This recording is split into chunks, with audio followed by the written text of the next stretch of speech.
Hey guys, it is Cauliflower, and excuse my voice again, my voice is still kind of lost from the other day. Excuse the shakiness, I am vlogging, so this is an actual vlog video. It's not going to be your typical, just me talking about other things. It is me vlogging in the more traditional vlogging way. Usually I'm either lately on Periscope doing the vlogging thing, or I'm doing it, from other locations, but I haven't sat and done like a recorded vlog. It's been pretty much like a live thing. So what am I talking about today? I wanted to discuss something that happens to me constantly and something that I think happens to all of us, especially those of us who suffer with depression or panic disorders or that kind of thing, or anxiety. It's called kind of like getting out of your head type of a thing. And a few things has sparked me to do this, to sit down and do this. For one, last night there was sort of a issue that Chris had. Chris does suffer from bipolar and depression. He has no problem with me telling you this. He does, he has a comfort level with me that I can tell you guys this. And I think he's mentioned it in videos as well. And you guys know that I also have had, have been diagnosed with borderline personality, all that, and I've had depression issues, and I've had depression most of my life. Let's put it that way. So, and lately I do suffer from panic attacks, especially around my hormonal months. So for me, it's really easy to get into your head.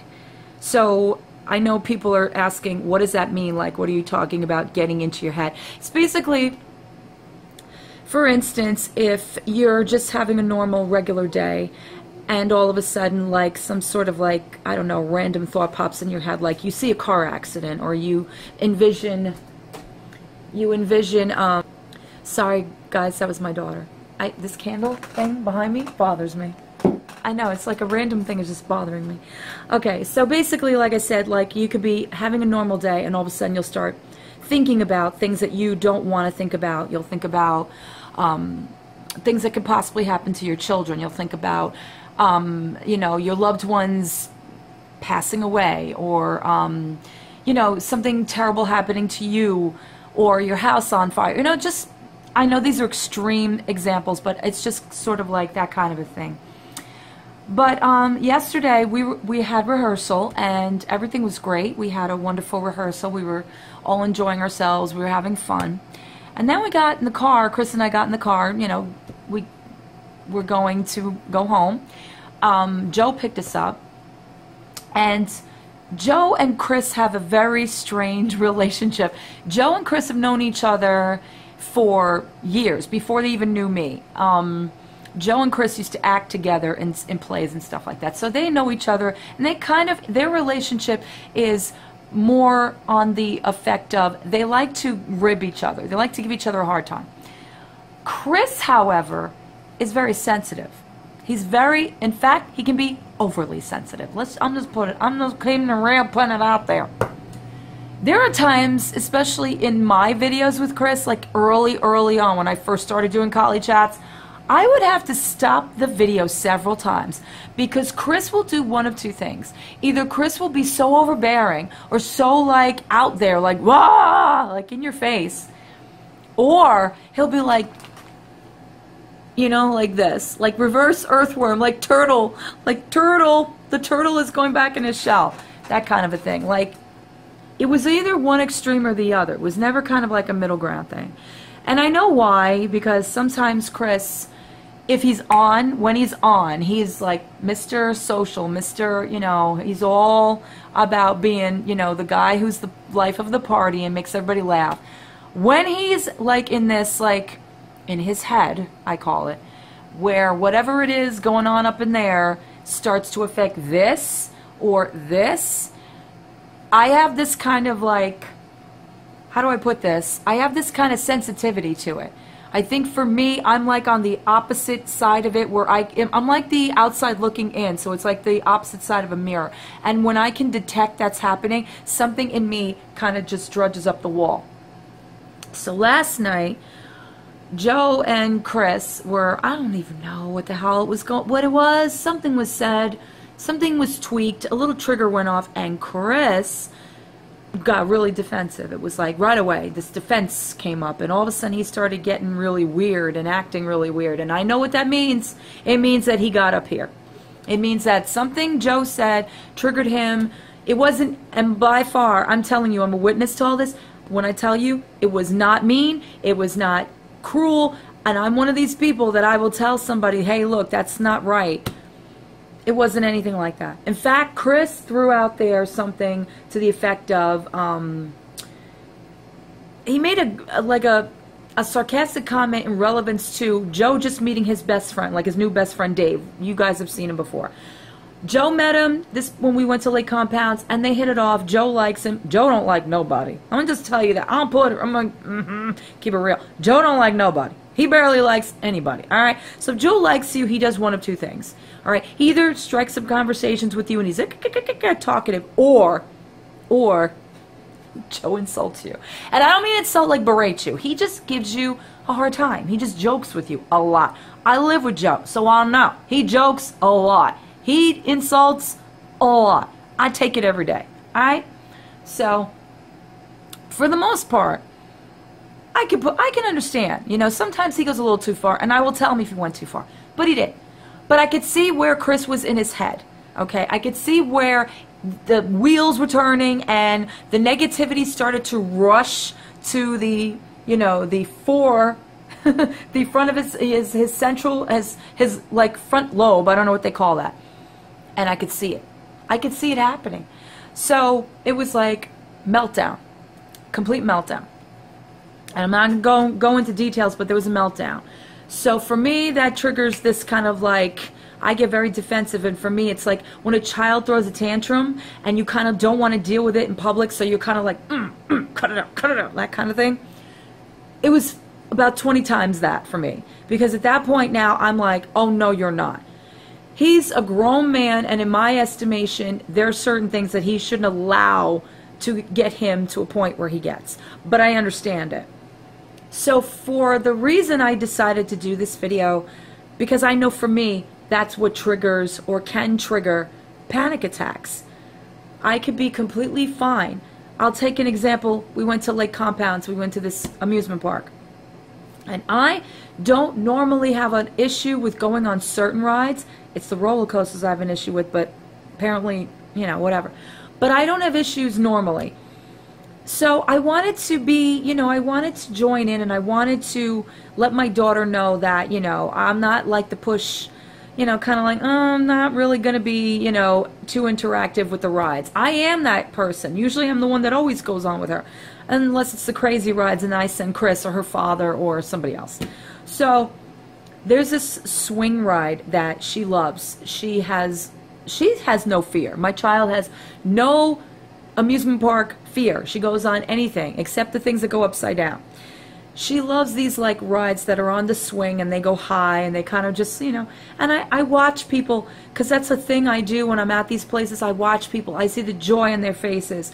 I see how just they feel free, and they're like, I can't explain. And I'm like, I can do that. I want to do that, you know.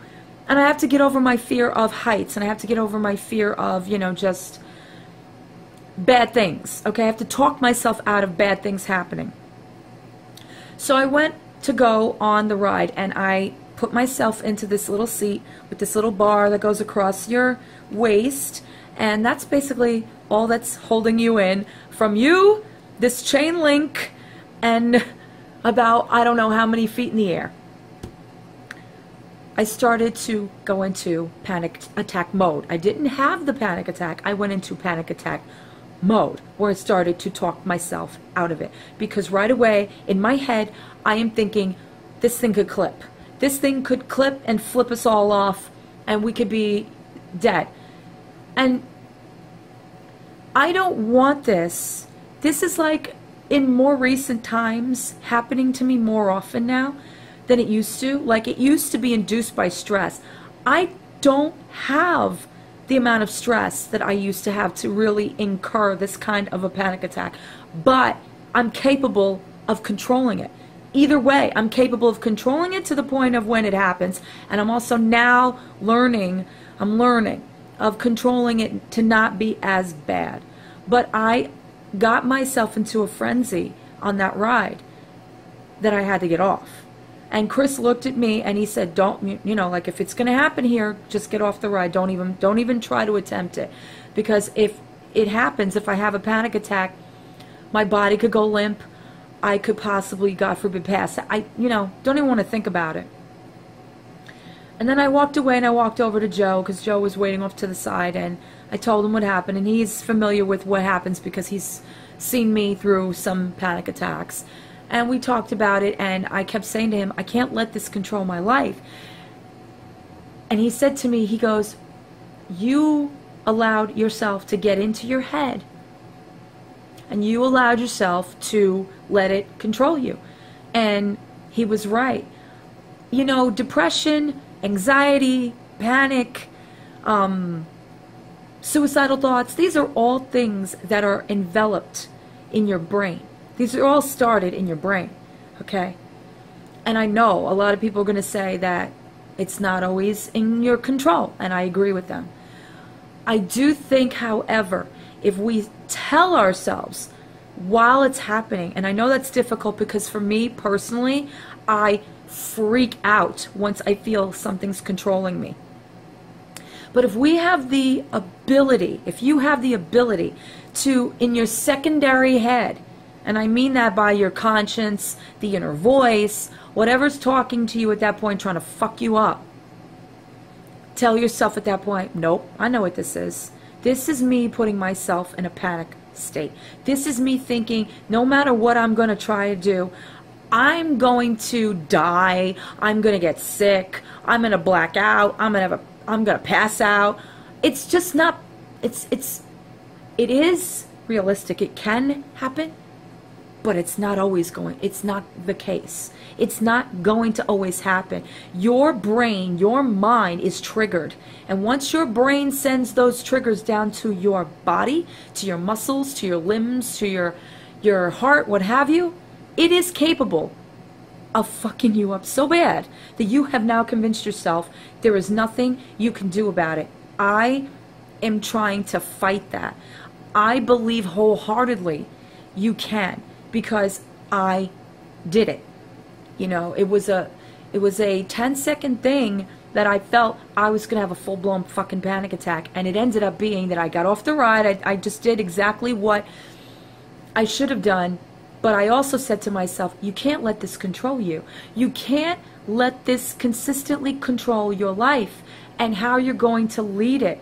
If you allow this to consistently speak for you, all you're going to end up doing is missing out on the things in life that you could be potentially enjoying.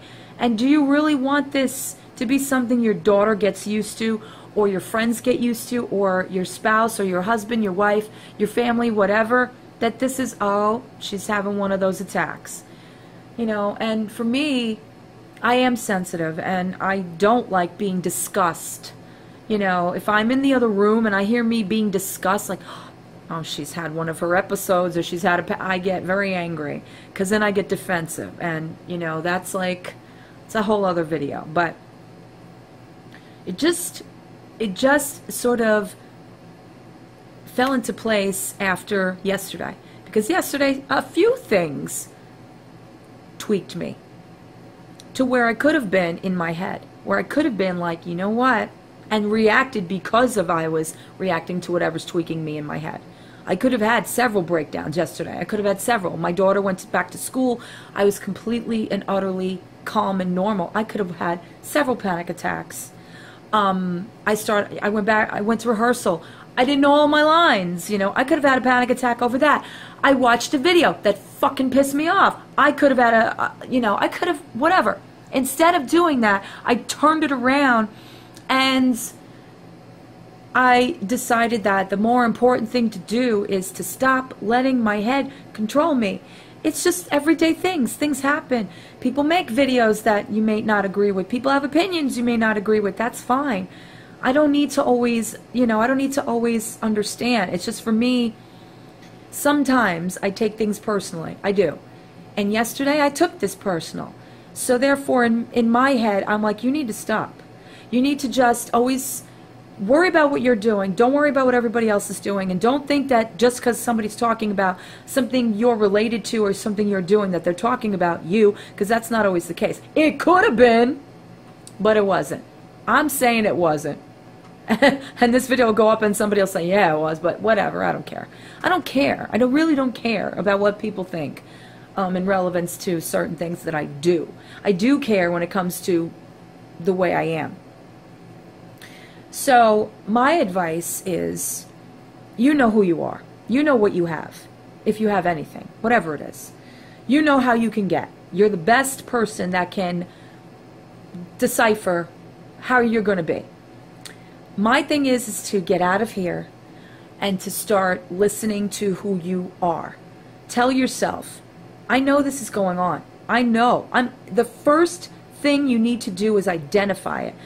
And they tell you that with any problem. The first way into recovery is to identify the problem.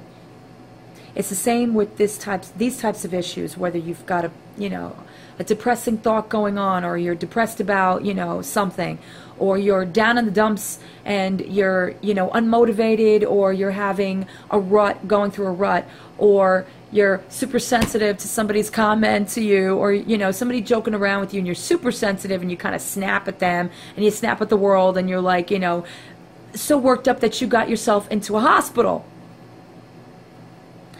And the first thing you need to do is identify that this doesn't always have to be what you think it is, number one. Number two, it is controllable. I mean, I'm not going to extremes here. I'm not saying that if you're having a heart attack, don't talk yourself out. If you're having a heart attack, you're having a heart attack and you need to take the steps. I'm saying, like, if you get tweaked by something, oh, somebody gave me a dirty look. Obviously, they hate me. What are they looking at? Like, what's their problem? Like, why are they looking at me like that? Like, what's wrong with me? Oh my God, like, my face. Am I broken out? Is my nose too big? Is my eyes, so far apart? Are my teeth crooked? Yeah, they are. You got to get out of it, There are ways to get out of it. I'm not the expert, but there are ways to get out of it. I think by first talking to yourself. Who cares who's around? Tell yourself, this is just a panic attack, or this is just a bad thought, this isn't real. Even say what it is, like, speak about it, like, give it life. Give it life so you can kill it off. If you are thinking that somebody's crossing the street, they're going to get hit by a car, go, fuck, man, I hope they ain't going to get hit by a car. That would suck. The fuck is wrong with me thinking that? And kill it. Kill those nasty thoughts. Kill those bad thoughts. Don't let them control you. Because ultimately, you are the one that is in control of it. If you are one of those sensitive people like Chris or like myself, and sometimes Chris doesn't know how to get out of it. Chris just goes with it. Has the full-blown emotional nervous breakdown that I want to, like, smack him. But if that's what helps him, even though it didn't help, you have to sometimes give in, but don't give completely in. Don't let it control you to where it is giving it a life where this is who you now are. Don't let that express who you are, is my main thing. I'm going on, I'm ranting. I'm ranting so much that it's going on into 20 minutes. But you know what? It's so real and relevant to me. I go through this all the time. You guys don't even know that. You guys don't even know the things that sometimes I sit here and think, or the things that sometimes I'm so afraid to talk about or so afraid to admit all the time. I'm not perfect. I'm not put together perfectly. I may try to seem that way, but I'm not. And things happen to me, and therefore I just want you guys to know that there is a solution, and there are ways you can at least not, maybe it's not a fix to the problem, but it can diminish the amount of energy it's given, if you know what I mean. And I'm going to end this video here because I know I could go on for another 20 minutes. I can go on for a couple of hours. If you guys have anything, and I mean this, anything you're struggling with, anything that you're in your head about, please leave a comment below. Please let me know. I completely would love to just, like, have this conversation and just be able to give back to you. Just, I want you guys to have some, like, feeling of that I get it, you know, kind of feeling of like, you know, I'm not alone in this area. Because I know for fact that I can get that way. Where I go, I mean, I had a whole video about it. Whole video. Panic attacks sucked. And I'm lucky enough to have, like, you know, somebody who was here that talked to me and talked me through it. And I kept telling myself, this isn't real, this isn't real. And that's all. Mainly, it's just taking small steps into making it better. Alright, guys, I have talked enough. So I hope you guys enjoy. I love you guys, and I will talk to you soon. Bye.